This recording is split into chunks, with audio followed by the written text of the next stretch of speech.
So when you do the Mahayana precepts, it's they say it's extremely purifying. You also receive a lot of blessings, but it just purifies eons and eons of negative karma. And so what you're doing in this particular day is it's not that you're doing anything particular other than just refraining from. So, and one of the reasons why we take vows is to subdue the mind. And so on this particular day, you're just basically refraining from doing all these kind of things that we do to distract ourselves, like going shopping or engaging in harsh speech or lying, or, I mean, all these kind of activities that we sometimes don't pay attention to and do help plant the seeds for negative karma.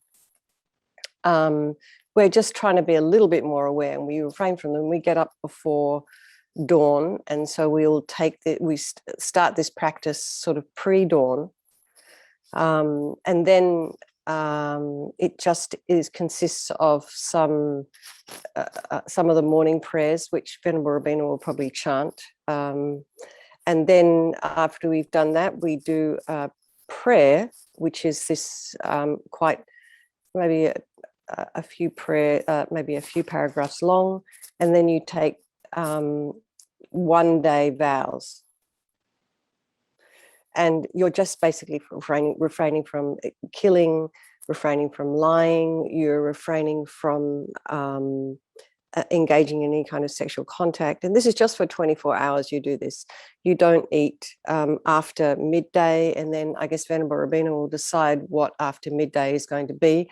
So for some people, Lamso Rinpoche says you can make it either noon, which is 12 o'clock, or you can make it according to the sun, which I think at the moment is going to be around 12:30 or 1. And then you don't wear any kind of jewelry or perfume, or and you might wear nice kind of clean clothes before you actually take the precepts. So you're just kind of getting a taste of what it's like to take vows for just a day. It's kind of it seems kind of harsh because you have to get up early in the morning and you can't eat after lunch. But Venerable Robina is very kind, and she will say that you can eat breakfast if you wish. Lamso Rinpoche says if you're taking these vows for a day, you can't have breakfast. But Venerable Robina will sort of probably suggest to people, just do what you like. And then you don't sort of, you sort of refrain from entertainment. So that means you don't kind of hop onto the Facebook or the Netflix or the Hulu or the Disney Channel or whatever. And then you go to bed early. So tonight, so tomorrow night, I don't know, you'll have sort of Vajrasattva probably, or you'll have the whole day, you're going to have some kind of spiritual activity, or aren't you, Matt? Yes. Is this what you're asking for? I'm not exactly into. Yeah. Sorry, very unprepared. Sorry, I put you on the spot. Well, I've been taking precepts for years, but I've never had to explain to people what they're all about. So I'm a little bit. But anyway, all I can say is before I ordained and I took precepts, I always found it a little bit of a celebration. I felt very, you do feel very protected when you take the vows. And it's also a really nice opportunity. It's almost like giving yourself some kind of holiday, because you're taking a step back. Even you can actually take precepts and work, but you just have to be a little bit more aware when you're engaging with other people, just a little bit more careful. So I think it's really good. It's a day for you to create an opportunity to create merit, to purify, and also to refrain from doing some of the things that we do that actually plant negative karmic seeds in our mind stream. So it's actually, and then also because of the power of the day, it's this very special day, it kind of multiplies the merit that create like hundreds of millions of thousands of times. But also I'm sure that people who are leading all the prayers and practices tomorrow will explain that to you very nicely, probably much nicer than I have just there. Okay, Matt, if anyone has any questions, let's just do that now. about tomorrow. But I'm quite sure Venerable Robina will be very, very happy to answer those questions. So if you're planning to do it and you're coming along, you have some questions, I'm quite sure that they will be answered. But no one has any questions this morning. Seems to be quite a lot of people here. Okay, let's get going. Are we allowed to go over a little bit, Matt? Sure. Is everyone okay with that? We might go a little bit over. Good morning. Hi, everyone. Okay. Sorry. All right, let's get settled. Okay. So let's just settle into our meditation posture. Feet, if your feet are down, just make sure they're parallel. If your feet are on the ground, touching ground, make sure they're parallel and not crossed. But if your feet are up on your couch, please do cross your legs in a comfortable position. If you're feeling very brave or loose or flexible, you can actually try to place each foot over the opposite thigh, and they call that full vajra. His Holiness the Dalai Lama says that's extremely beneficial and auspicious to do it, even if you do it for 1 second before you start your meditation. It just creates the cause for you to be able to do that in the future. And it's not that we're all going to be great yogis. It's just that when your legs are in that position, it does actually alter the spine, and it's quite stable, that position. So the great yogis sit that way for, first of all, to make sure all their channels, etc., and their spine is straight. The channels are kind of not blocked by the body humping over. And also it stops it. They don't fall over when they're in this position. So if you're meditating for hours and hours and hours at a time, it's good to have stability. But for us, we're just baby meditators. So we'll just stick to a nice, comfortable cross-legged position. Make sure your sacrum is upright and not leaning back. You can imagine your pelvis is a bowl filled with water. You don't want to tip that water out. Your shoulders are over your hips, the hands in the meditation mudra. Right hand nestled in the left with the thumbs touching. So now let's just imagine where our spine is made of pearls of light.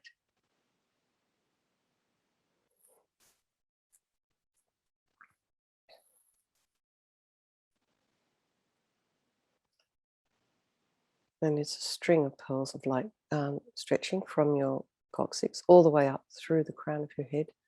You can imagine someone's very gently lengthening the crown of your head.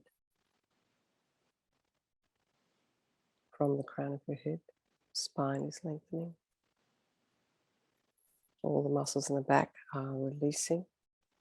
Head slightly tipped forward, the eyes are down, looking at the spot on the floor about 2 inches ahead if your eyes were open.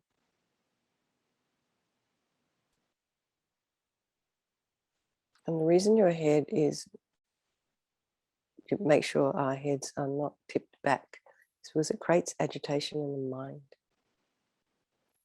So not too far forward, otherwise we're all going to be thinking about going back to sleep and dreaming. Tip of the tongue on the roof of the mouth, and let's just relax the scalp, top of the head, the forehead, the eyes, cheeks and nose.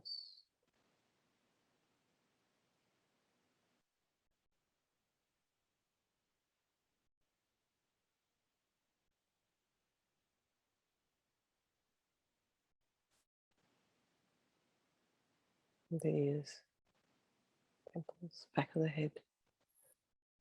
Relax the neck, shoulders, the throat, chest, belly, arms, hands, fingers and legs, the feet and the toes. Let's bring the mind to the breath.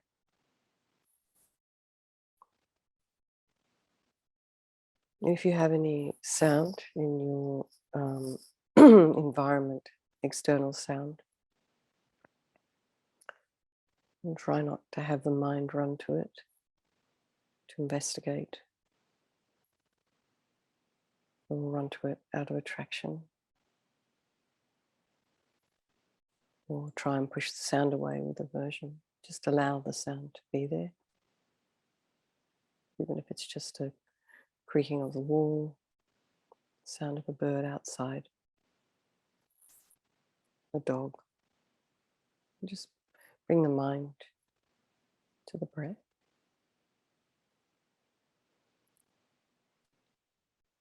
And remembering as we're breathing in, just notice the sensation of the cool air as it flows in and the slightly warmer air as the air flows out. And just motivate this morning. And we're going to do these 2 meditations, a 9-round breathing and this very, very simple purification, which is also a purification using the breath. So we can perhaps think about preparing ourselves for taking this very precious practice tomorrow morning, this practice of 8 Mahayana precepts.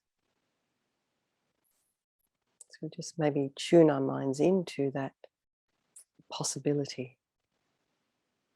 Just one day doing it so we can be a benefit to others this today. So now you'll notice the mind, the thoughts arising and falling.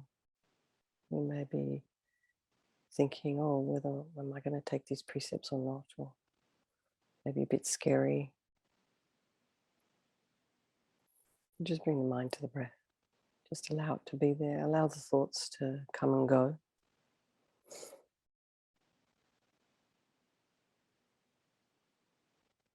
You might be still thinking about the idea of how am I going to survive without food or Netflix in the evening.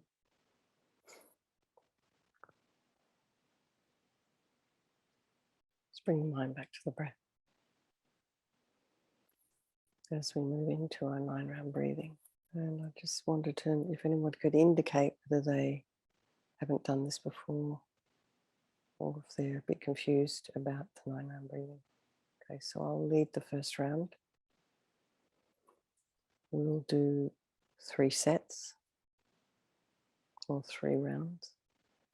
And so firstly, just bringing the right index finger up to block the left nostril, breathing in, blissful radiant white light. And pause at the top of the breath. And then you can move the finger over to the right nostril and just very gently block the air from coming out. And breathe out through the left. And as you're breathing out, just imagine you're breathing out your attachment energy. Sort of unhealthy desire, grasping, needing, wanting. And it disappears into space as thick black yucky smoke. Then move the finger back, breathe in, blissful radiant white light. And just pause at the top of the breath. And then just naturally let that breath out, all your attachment energy disappearing into space. And try and breathe out all the air as much as you can, and then you'll very naturally breathe in again. Very slow, steady breaths. Breath. And then breathe out all the attachment energy. So breathing in. This radiant white light through the left nostril this time. Blocking the right. Move the finger over, breathing out through the right nostril, or your anger. So this is also jealousy and depression, a wish to harm others, bitterness, disappointment, leaving you as thick black yucky smoke. Breathing in through the left, pausing at the top of the breath and breathing out. Breathing in, pause at the top of the breath and breathe out.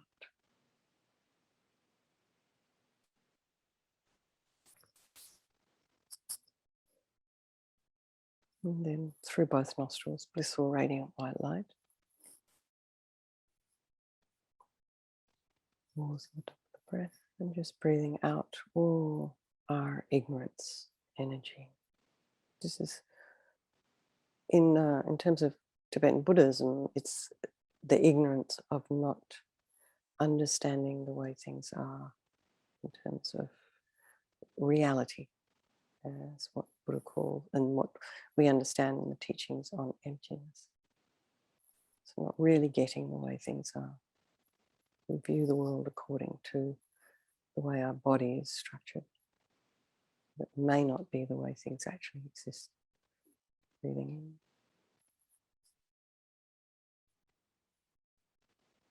Breathing out.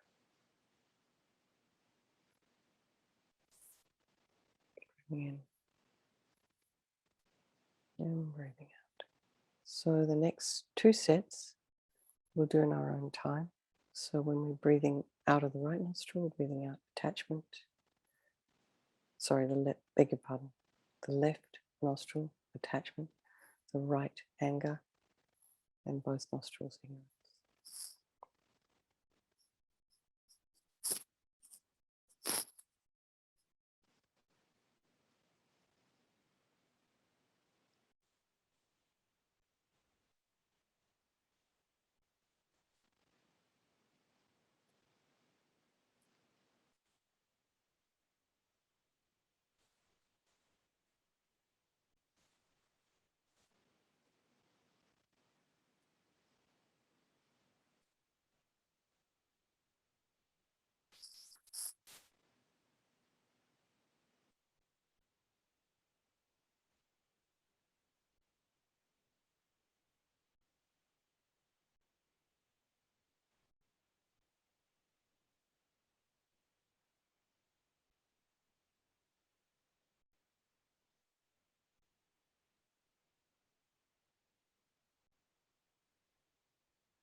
And really try and get a sense of that particular delusion, whichever one you're working on right now, just leaving your body, disappearing into space.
So just bring the mind back to the breath.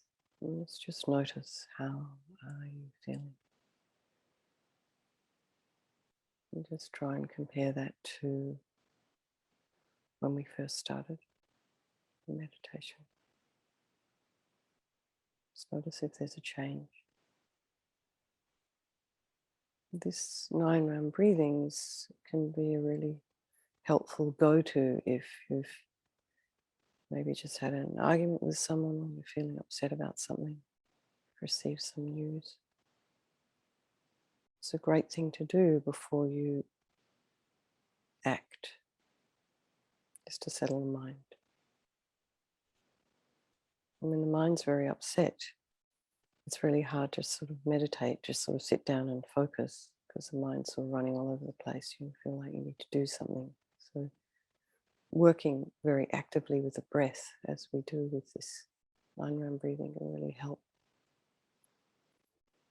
So just help us to settle before we perhaps do something that we might regret in the future.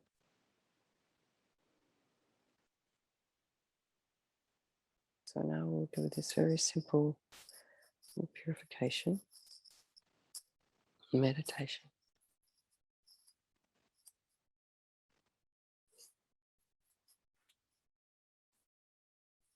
So when you're breathing in, imagine as you breathe in, you're breathing in all the positive energy in the universe. And it enters you in the form of blissful, radiant white light.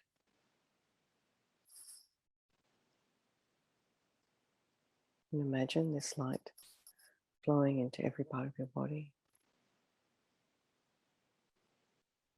your organs, your blood, your bones,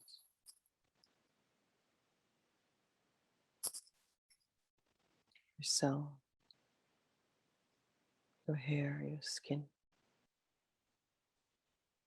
just infused with this light.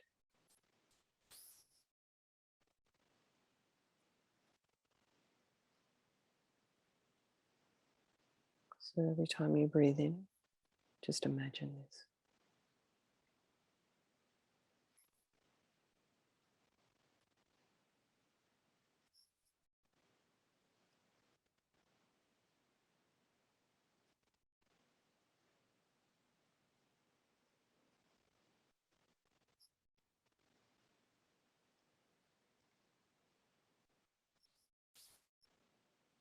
Imagine you're illuminated from the tip of your head down to your toes.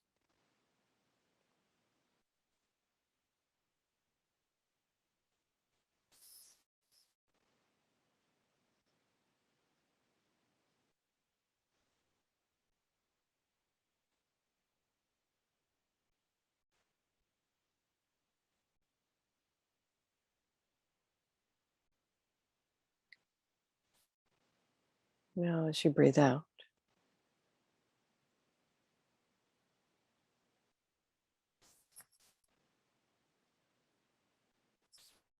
just imagine you're breathing out all your negative energy,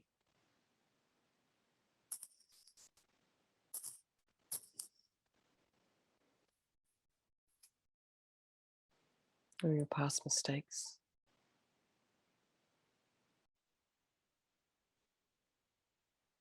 kind of deluded thoughts, wrong conceptions, emotions that are disturbing,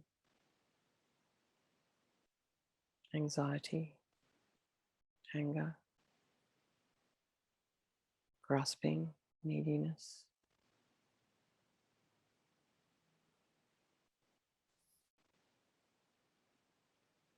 And they leave you, as you're breathing out, in the form of dark smoke or fog. And this smoke or fog goes into space and it disappears completely. You're not polluting the environment around you. You're not breathing it back in. It just disappears. It becomes completely non-existent.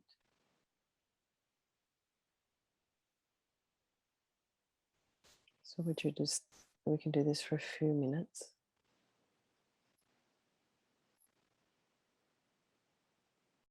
Let's do this for 4 minutes. Really try and focus as you're breathing in. Blissful, radiant white light, all the positive, enlightened energy of the universe filling you completely. Right down to the tiniest cell in your body. And imagine it going into your bones, your lungs, fusing your organs, your eyes, your brain. It's blissful energy, enlightened, wholesome, good energy, wisdom, compassion. And then as you're breathing out, all your delusions, and we all know what they are for each one of us, and it disappears into space. It's thick smoke, fog.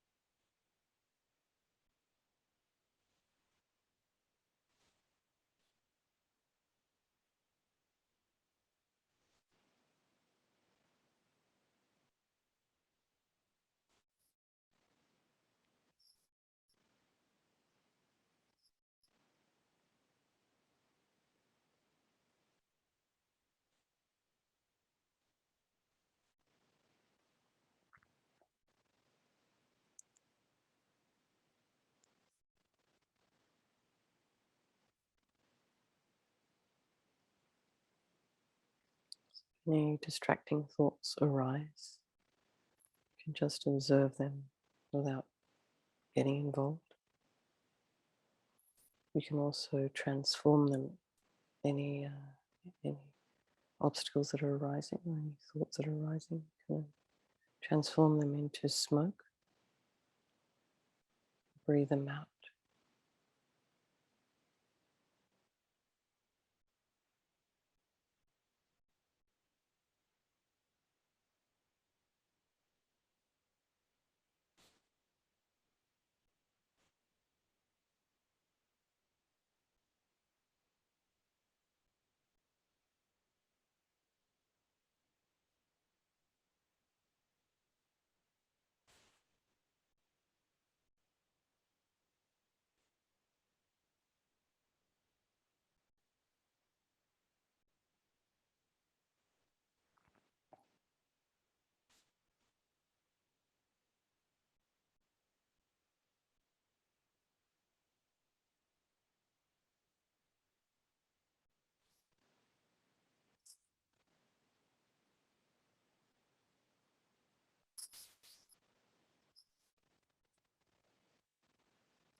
Okay, so just dedicate the merit from this morning's meditation.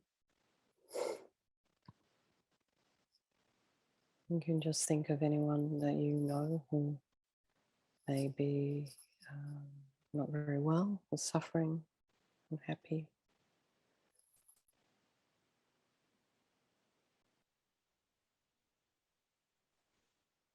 Dedicate the merit for yourself to remove obstacles in your life so you can easily continue to keep working on your way to enlightenment, so you have the space and the time, the resources to be able to continue your Buddhist practice. And we're doing all this for the benefit of all sentient beings and for our own enlightenment. So thank you so very much, Matt. And I just wanted to suggest that if people want to learn about tomorrow, you can find out probably from FPMT's website. It's Chokoduchen tomorrow. And if you can't find it, you can just type in holy days on the search. But Rinpoche says here, wake up, don't waste the 4 holy days of Guru Shakyamuni Buddha. And this is one of them. And this is Chokoduchen was one of the Shakyamuni Buddha with the power of any meritorious action is multiplied 100 million times. So actually taking that Mahayana precepts is extremely meritorious. So the benefit of doing that is multiplied 100 million times. And it's the first teaching after, so it was called the first turning of the wheel. And it was the first teaching that Guru Shakyamuni Buddha gave after he first attained enlightenment. And I think there's even a spot in Bodh at the Mahabodhi Stupa where he gave that teaching. There's a little temple there. And so there you go. So that's just a little bit on that. Not much, but anyway. And I'm sure Venerable Rabina will talk more. And also the other thing that you'll be doing tomorrow, if you take the precepts, is no kind of mind-altering substances. Coffee's allowed, but alcohol not. And that's it. Anyway, I hope that was helpful. Okay, lots of love, everybody. So nice to see you all. And take care. And I'll see you tomorrow morning. It'll be 4:20 my time. Venerable Katy, before you go, one question in the chat box. Elizabeth is in the New York City area, so Yes. sunrise there is earlier than here. She's wanting to know if there's a way of taking it on one's own, the precepts. Elizabeth, have you taken it before? I don't think her mic works. If you've taken it before, you have taken it before? I have, yes. Can you hear me? Yes, I can. Yes, I have taken it before. So then you can, in the FPMT prayer book, Okay. there is the 8 Mahayana precepts, if you have that one. Yes, I do have it. So you can just do it by yourself, for sure. Okay. Okay, and you can take it, they say you're supposed to take it when you can see, just very barely see the lines of your hands. okay. If you walk outside, I mean, in New York City, it might be difficult. You go, if you're in an apartment, you go all the way downstairs and check. I think you can, it doesn't particularly matter. You know, sometimes Lamas of Rinpoche runs late with things, and we've taken precepts at 9 o'clock in the morning. So, you know, it's not really kind of set in cement. It's just according to what really works with you in your life. But yeah, you can do it. And for anyone that is also in a similar position to Elizabeth, but hasn't taken the 8 Mahayana precepts before, there is in fact a video that I think Thupten Nobaling posted of Lama Zopa Rinpoche giving the 8 Mahayana precepts. So you can take it with Rinpoche at whatever time you wish. So in fact, that's actually quite a nice thing to do, Elizabeth. You can, if you didn't want to take it by yourself, you can actually put on that video with Rinpoche. It's quite sweet. That sounds fantastic. Thank you so much. So I think, Matt, didn't you have the link to that on your website somewhere? I think it's on one YouTube. point. It's on YouTube. Okay. Yeah, So yeah. I think it's just, I don't know exactly the title, but it's Lamazop Rinpoche offering 8 Mahayana precepts. And it may also be on the FPMT website as well. So, okay. So I hope that's helpful. And all the very best with that tomorrow. It'll be like 2 o'clock in the morning, 1 o'clock in the morning, my time. Thank you. Okay. All right, everybody. I just Have found it on YouTube. I'll put it in the, Oh, well in done. the chat box. Elizabeth, you're still there. She's still there. Yep. Okay, great. Thank you so much, Matt. All right, everybody. It's so lovely to see you all.